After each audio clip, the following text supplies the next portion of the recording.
Hey everybody, welcome back to the show. We're here today on our Wellness and Weight Loss Wednesday episode of the week on the Cabral concept, and we're going to be going over a specific diet that was recommended to their physicians and 9 million patients. And it was actually written up in the journal by Kaiser Permanente, the largest U.S. managed care organization. And it was backed by clinical research to have for physicians to actually share with their patients. Now, there's a couple caveats because they said that these are for the patients that are dealing with, and I'm going to read you the exact list from them, and I'm going to link up then all of these reports for you. It's completely free, and you can find them with the big takeaways as well and specific video at stevencabral.com/2469. stevencabral.com/2469. So this diet was actually recommended for physicians, so this is a physician-based journal, to give to their patients that were dealing with patients who wanted to lower their cholesterol or lower their blood pressure or lower their blood sugar. Think cardiovascular disease, blood pressure issues, type 2 diabetes. This diet would also be given for people wanting to reverse or prevent heart disease, so future patients as well. Patients that wanted to live a longer life. Patients that wanted to get to a healthier weight, so typically losing weight. A lot of people with type 2 diabetes, overweight, this is bringing that down. If they want to lower their risk for cancer and diabetes. If they want to slow the progression of certain types of cancer. If they want to improve certain symptoms of rheumatoid arthritis, if they want to reduce or eliminate certain medications, if they want to lower food costs, and if they want something that's overall good for the environment. I think that last one's a little bit questionable because, again, I always read things from an unbiased perspective, but I like to say, yeah, the rest of them I can see where they're coming from for sure, especially since all of those can be clinically proven. So I'm going to get to this diet in just a moment, but there are a few other interesting excerpts from the journal article. Again, this goes out to physicians, and we're told to recommend it for their patients. So what they also found was they have to be careful when putting people on this diet that I'm about to share with you because they may need to come off of their medication and they must be monitored closely. The diet works so well that their blood pressure readings may drop to normal. And if you're on medication, you could end up with feelings of lightheadedness or dizziness or weakness and actually pass out. It's important to look at that. If you're on our cholesterol lowering medication, like a statin drug, well, your cholesterol may go too low and you feel those same levels of weakness and inability to produce the hormones that you need as well. And same for type 2 diabetes. And again, these are the big three that we always talk about. So your blood sugar may drop down to healthy levels. And if you're still giving yourself insulin, well, you might bring it too low and, again, pass out, faint, go into a diabetic coma. All of these things are important to look at. And it was interesting that they stated them in the article because so many physicians had experienced those results. And when I share with you this diet, before I do so, I want us to take a deep breath. We are in the health and wellness-based industry. A lot of practitioners listen to this show. I appreciate you and appreciate all the hard work that you put in with your wellness clients and patients. But many people have dogmas around diets. They believe in their diet and they're almost willing to fight to the death for it. I do not understand this. I cannot understand this. As practitioners, our first goal is to do no harm. And our second is to serve. So ideally, we are serving and doing no harm. And we are always meant to put our patients and wellness clients' needs before our own dogmas and ego and belief. That is what's going to allow us to move forward in both allopathy and naturopathy, conventional medicine and natural health. We have to do this. So if you're fixated that there is one best diet, I think we need to be careful with that dogmatic-based approach because I'm not sure that it serves you or the people that you intend to serve. So I'm going to share this diet with you, and I think that we're all going to agree pretty closely, except for, the staunch carnivores, which Again, like if you're still a carnivore, I don't know what's going on because even the original carnivores are like, yeah, you should eat fruit. Yeah, you can have some honey. Yes, you can do maple syrup. Yes, like again, it's silly, right? It's because it's absurd to look at a human's digestive tract and their teeth and everything about them and assume they should only eat meat. Again, you're fighting against biology and physiology if you still believe that. But anyway, I've done that show before. So most of us, though, will agree with this diet until we start to get to the very end. And so I just ask you to just question your beliefs to a degree, and I'll go over mine as well. All right, so here we go. This was an example of the average lunch and dinner that a physician could recommend to their patient or a practitioner could recommend to their client to help with cholesterol, blood pressure, blood sugar, reversal and prevention of heart disease, longer life, healthy weight, reduce cancer, reduce diabetes, improve autoimmune issues like rheumatoid arthritis, reduce medications or cough or come off of them, and maybe even lower food costs.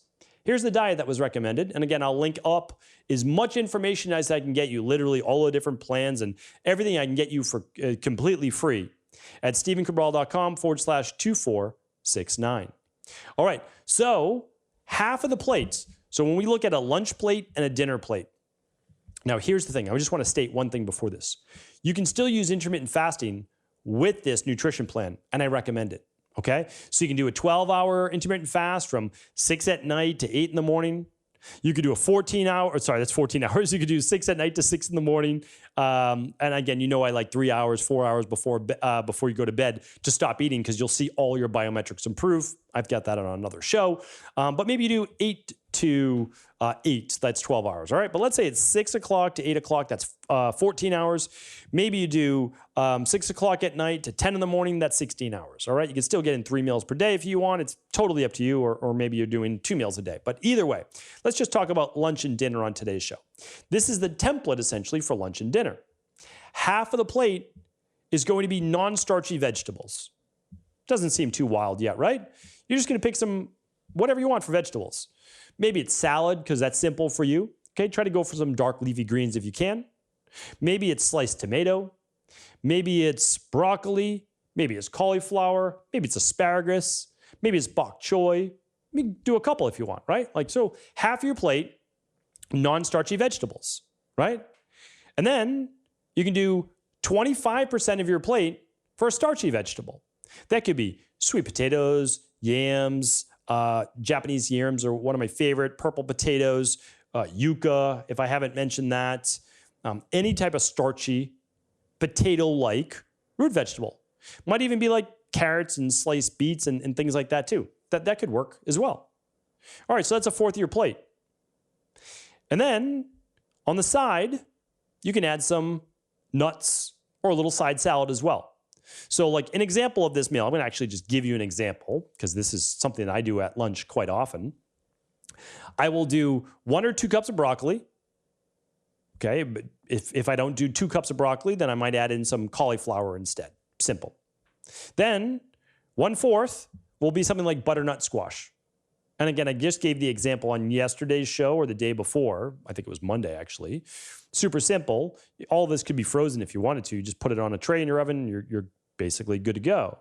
Okay, so that's done, right? And again, if you're on a lower carb diet, well, replace the starchy carb, like the butternut squash cubes, with just another vegetable. That's all. Or your side salad, all right? Then if you want, you could add some heart-healthy nuts to the meal. 1 ounce is tiny. You're talking about like a tablespoon.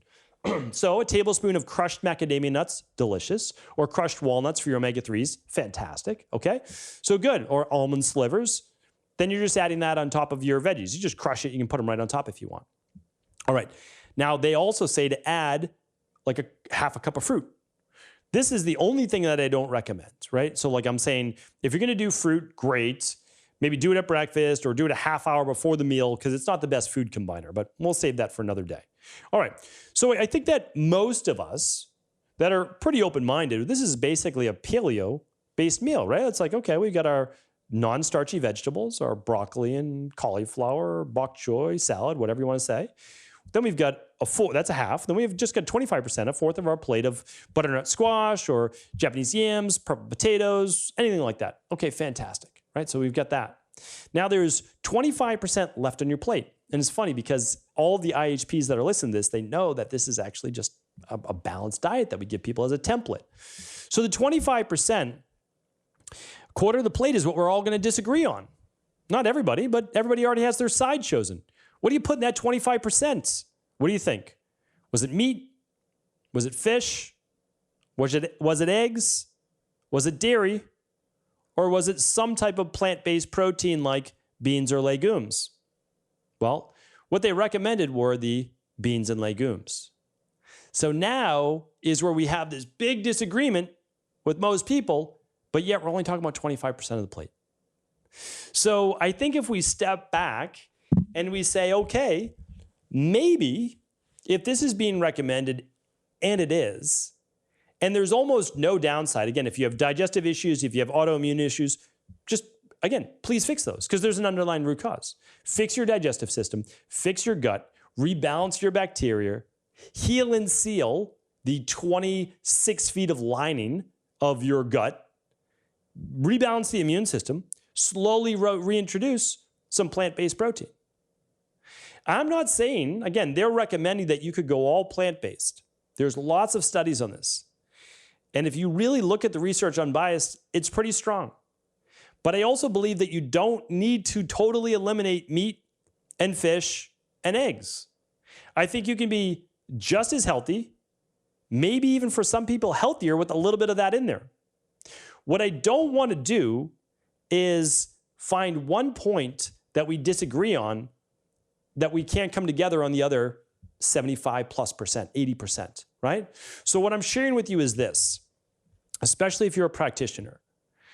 Maybe what I've learned in my practice, and I've seen work really well, is that people do one plant-based dish per day at lunch or dinner, and one may have the meat and the fish and whatever else they want to add.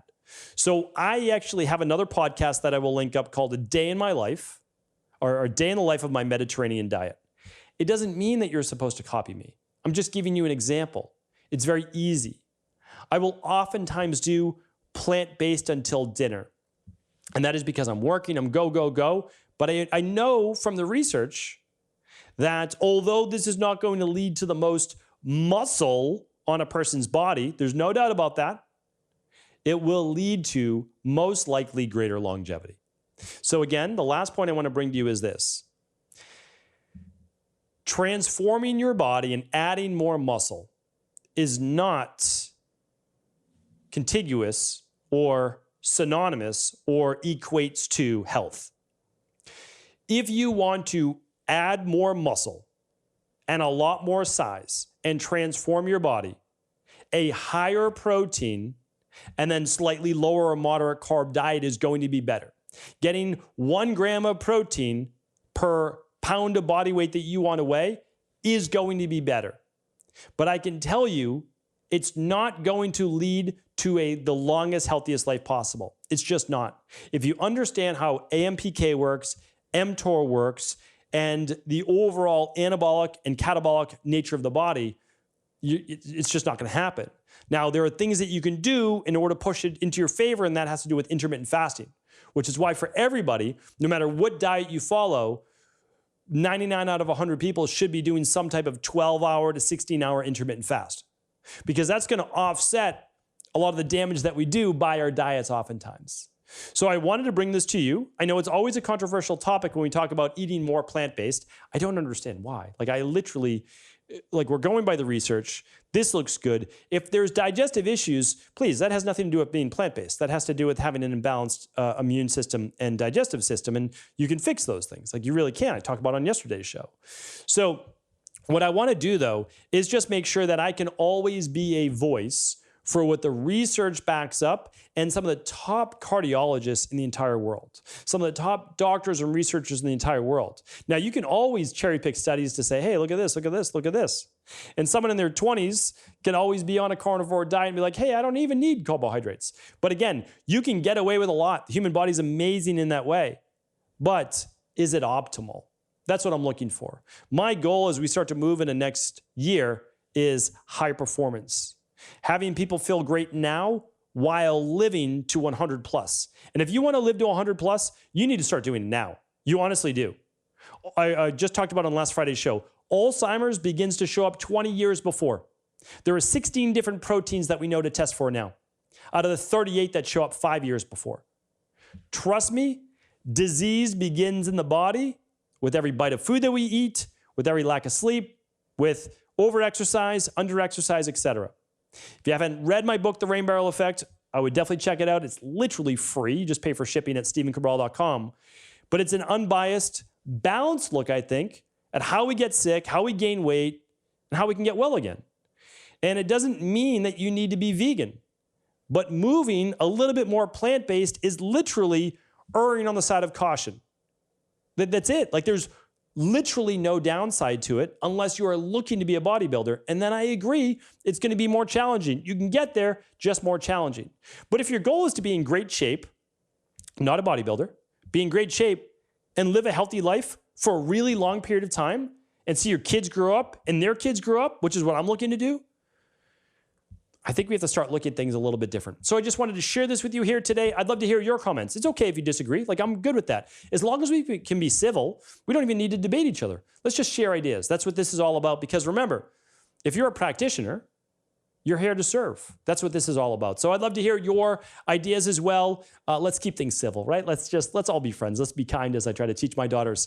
So head on over to stephencabral.com/2469 for all the research, the short videos, all the different printouts, and then leave your comment right on Instagram or social media. We would love to hear from you. Take care. Have an amazing day. And of course, if this was helpful, please do feel free to share it with anyone you believe it could serve.